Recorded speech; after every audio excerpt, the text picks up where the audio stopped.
Good morning. This is Jovine with Behind the Markets. Happy Monday. Today is Monday the 14th, and we are almost halfway through the month. And today is National Dolphin Day.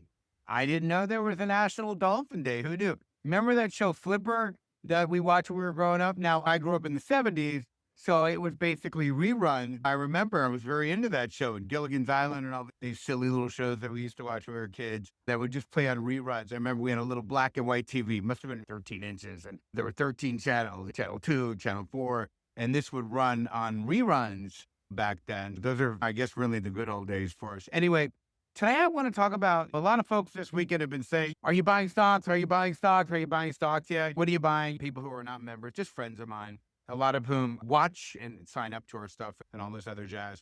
And I'll tell you something. I'm going to share with you a very, very big lesson that I learned after 9/11 from Warren Buffett.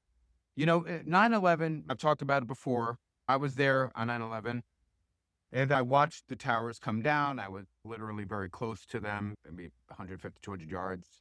And I was one of those people running down the block and escaping the whole thing and suit all covered in soot and all this other stuff. And I remember that was a very scary thing to be part of. Okay. Obviously, anybody who says they weren't scared that day down there is lying, is not being honest, because it was scary. Having said that, I remember they closed the stock exchange down for a week.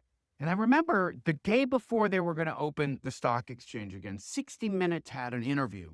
I think it was Leslie Stahl or Ed Bradley or Mike Wallace. And they had the titans of American business they were interviewing. And they have Hank Greenberg, who used to run AIG, and Dick Grasso, who ran the stock exchange at the time. They had somebody else, maybe, Jamie Dimon and Warren Buffett. And she's going around and she asks everybody. So Jamie Dimon, are you bullish on America? Are you going to buy stocks? And it's one of those things that they're trying to instill confidence so people don't panic and lose their minds. Say, Jamie Dimon, are you going to buy stocks? Are you bullish on America? And he says, absolutely, I buy stocks, bullish on America.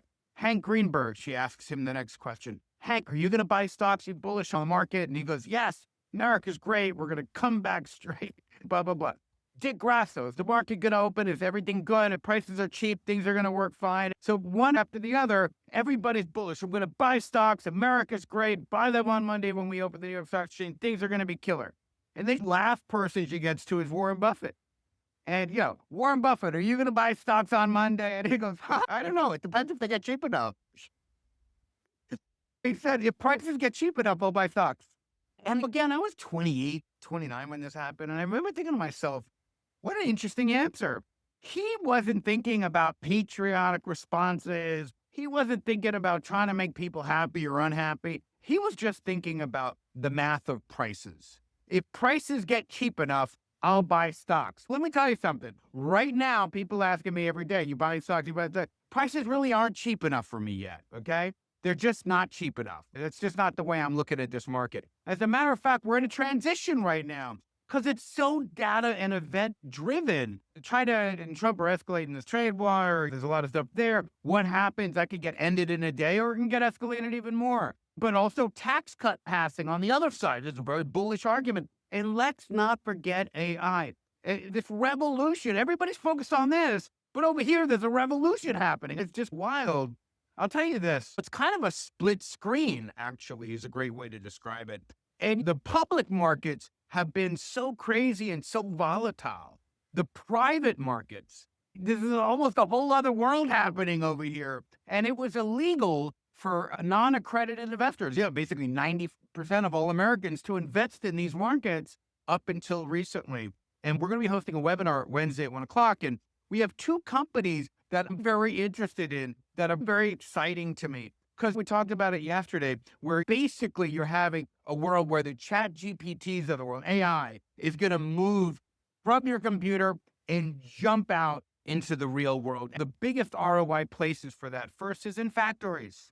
Robotics, AI, robotics, and factories. The opportunity is massive. And we have one company that we really want to talk about that was founded by some MIT geeks. At MIT's VC fund invested in it. Another fund invested in it that invested in Uber and all these other great things. So it's really got the smart money, the really smart money invested, a contract with the U.S. military. It's just unbelievable. because they invented a system that's better than hydraulics. Very sophisticated stuff. And then on the other side, we have another company, autonomous vehicle company. We're calling them AVs now, basically, because they talk about self-driving cars. But what they really are is driving robots. That's really what these are, driving metal robots that just drive. That's what they're turning into.